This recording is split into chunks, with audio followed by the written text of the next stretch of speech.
House of Pain ain't down with us. Infamous words from my man DJ Muggs off the Cypress Hill album, Cypress Hill 3, Temples of Boom, off the song Strictly Hip Hop, man. Ayo, peace was good. Welcome to another hip hop album review. The album that I'll be reviewing tonight is Cypress Hill with their third album, uh, titled Truth Crushed to Earth Shall Rise Again, released in 1996.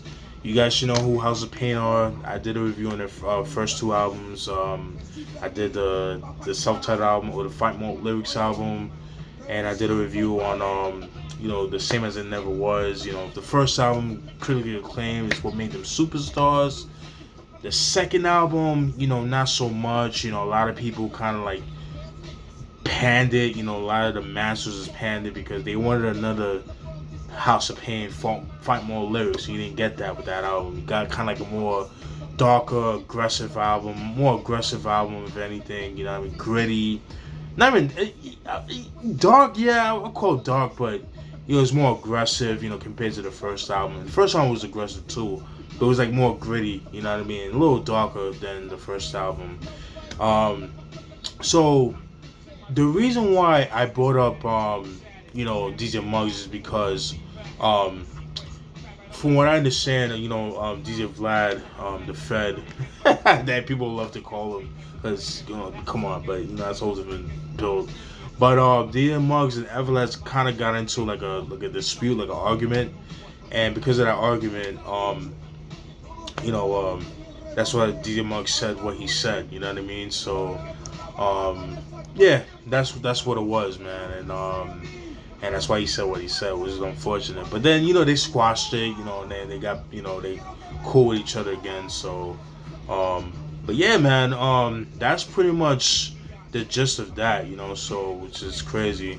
So, like I said, getting back to this album, like I said, they dropped, Same as It Never Was, Same as It Ever Was, like I said, a lot of some people didn't like the album because they wanted a repeat of the first album, but as a hip hop artist, you never want to make the same album twice. You know what I mean? As much as we would want to, but you gotta switch it up, because then you'll be like coined as boring to make the same type of music, and you don't want that. So, but it is what it is. So, but because of the second album, a lot of punk bands, a lot of rock artists started gravitating towards Everlast, and I think Everlast, he did a couple joints with some rock artists, you know what I mean? So I thought that was pretty cool, And then fast forward to this album, 1996, around this time, Everlast had converted to Islam, and so you'll hear some little difference, as far as his subject matter and that kind of thing, which I'll talk more about, that kind of thing. So throw that out there. Alright. So the album only has one single. The single is Fed Up Remix, featuring the late great Guru of Gangstar fame. Rest in peace to Guru, one of the most underappreciated MCs of all time. I think one of my favorites too. I know some people don't like it because of his monotone voice, but he's the only nigga that could pull that off, so but yeah, that was the only single of the album. The singles of the features in the album, Sadat X, Guru, that kind of thing. Cockney O'Dyer and Divine Styler of Rhyme Syndicate. Because if you guys know, Divine Styler, was Divine Styler and Everlast, they have a history together when they were under Rhyme Syndicate. You know what I mean? So just had to throw that out there. All right. So that's what the album looks like. It's a cool cover, but it's definitely not the most hip hop cover, because when you look at it, it definitely looks like like from a rock band that was popular back in the 70s, trying to make a 90s album. Case in point, Pink Floyd with Division Bell from 1994. It's kind of similar. It kind of looks like it, not quite, but just like the overall look and things like that, things of that nature. I haven't heard that Pink Floyd album, but I heard good things about it. But I know some people like it. Some people say it's underappreciated, that kind of thing. So it definitely looks like a rock album from like an 80s or 70s band trying to make an album in the 90s. It just kind of looks like that. So it definitely doesn't look hip hop, you know what I mean? But I do like it. I think it's dope. You know what I mean? And then you got the infamous Blue Spine, which was very popular with certain Tommy Boy releases. You know, like um, sad album, Episodes of a Hustler by Big Noise, which I do have. I did a review years ago, but I'm gonna redo. There's some albums that I want to do reviews on again that I did that I'm gonna redo. So definitely gonna do that. And yeah, so that's what the album looks like. The back, all right, black and purple. Yeah, dope. Yeah, that's what the CD looks like. Alright, not too crazy. Alright.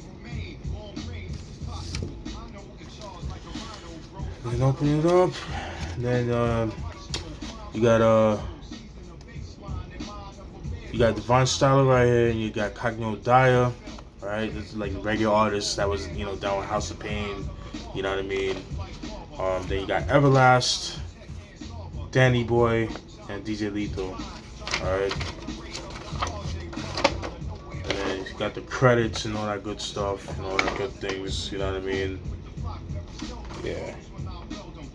Alright.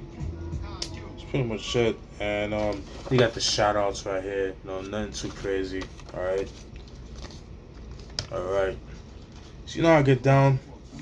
I'm gonna go through some of the tracks like I usually do. Alright. Alright. The first track, The Have-Nots. Fucking love that song. Dope way to start the album. Love the beat. Very atmospheric. It definitely has like that, kind of like that, like that really. It kind of has like an adventure movie, like from the '70s or like in the '80s or some shit like that. Like like some like shipwreck type of movie. Movie like that. Like you're in a boat, like in a yacht or some shit, like a cruise, and then like shit shit goes loose and shit like that. Niggas is on some like Laws of the Fly type of shit. I kind of get that. I have a crazy imagination, so that's the vibe I got when I heard the beat, and it's just so dope, man. Oh, by the way, production is done by DJ Lethal. DJ Lethal does all the beats and Everlast as well, but obviously DJ Lethal. All right. To me, dope way to start the album. Like I said, a very dark and atmospheric track. Love the beat for that. Love the line by Everlast when he says, "I'll break you down like a poem wrote in haiku. Who's gonna lie to you? Boy, I crucify you. Hammered to the nails, commenced to impaling. My acid flashback got everything trailing. I'm sailing blind on the open seas like an overloaded boat of Haitian refugees." Woo! He killed that. Love that shit. That shit is dope. But yeah, this is the Have-Nots. This is track 1, The Have-Nots. Love that joint. One of my favorite tracks of the album too. Track 2, Fed Up. Again, featuring Guru. So they got the original version, they got the remix. Like I said, this is the first and only single of the album.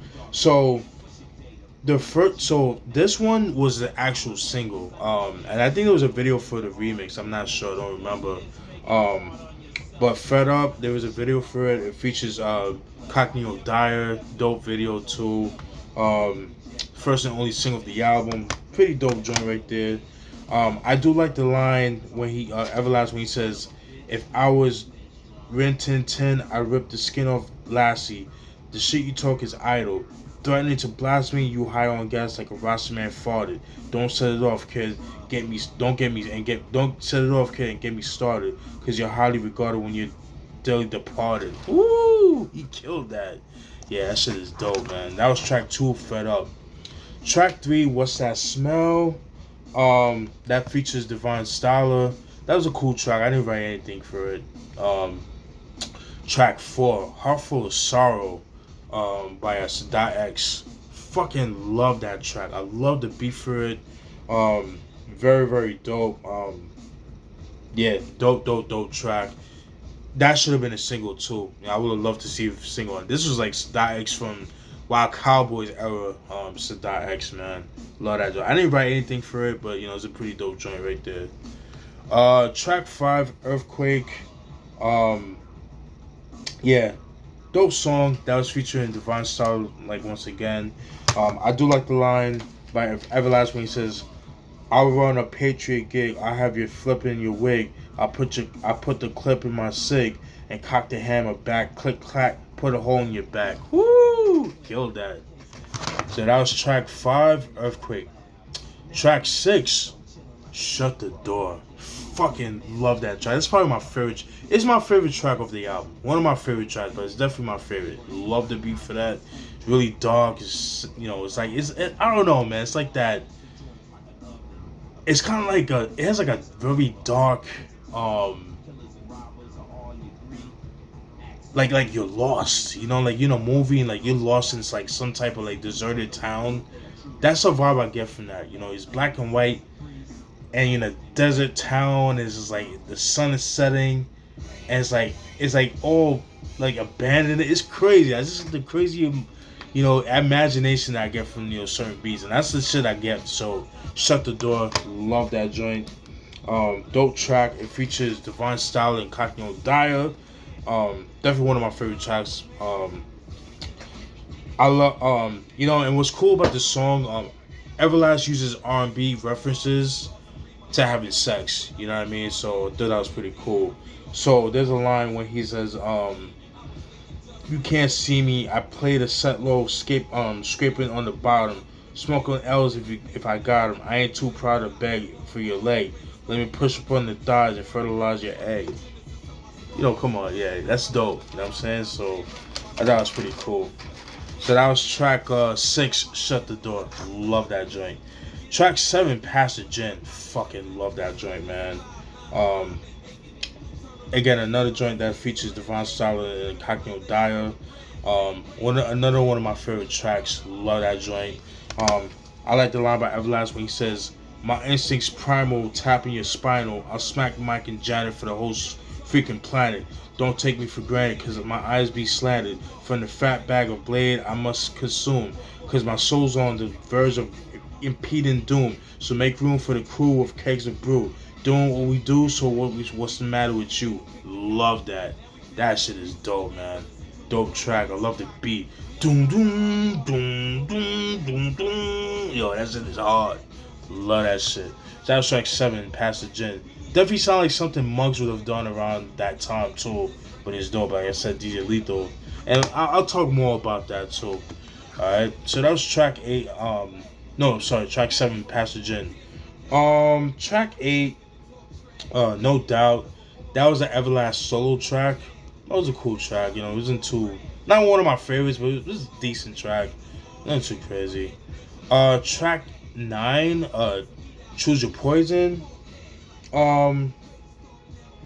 Another dope track, another song that I could definitely see that could have been on like Temples of Boom.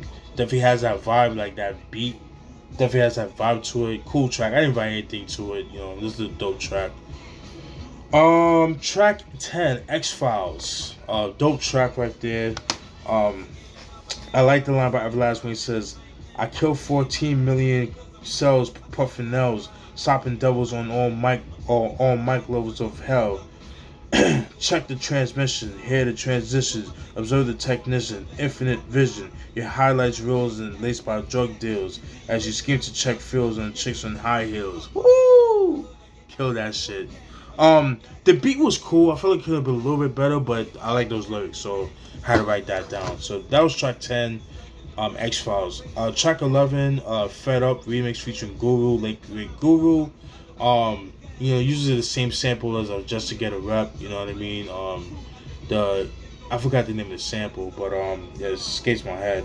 But that was a cool track, but I prefer the original version. Yeah, it was cool. Track 12, Killer Rhyme Click. That's that features the Divine Styler and Cockney Dyer. It was a cool track. Dope track. And track 13, While I'm Here, it's just like a shout out track. That kind of, it's just them giving shout outs and things, that kind of thing. So, man, overall, dope album. I must say, man, this might be my favorite album, man. it either goes either with this album, same as ever was. But over the years, I've been kind of liking this album a little bit more, man, than same as ever was. I really enjoy this album right here. It's really dark. It's really atmospheric. It's underrated at that too.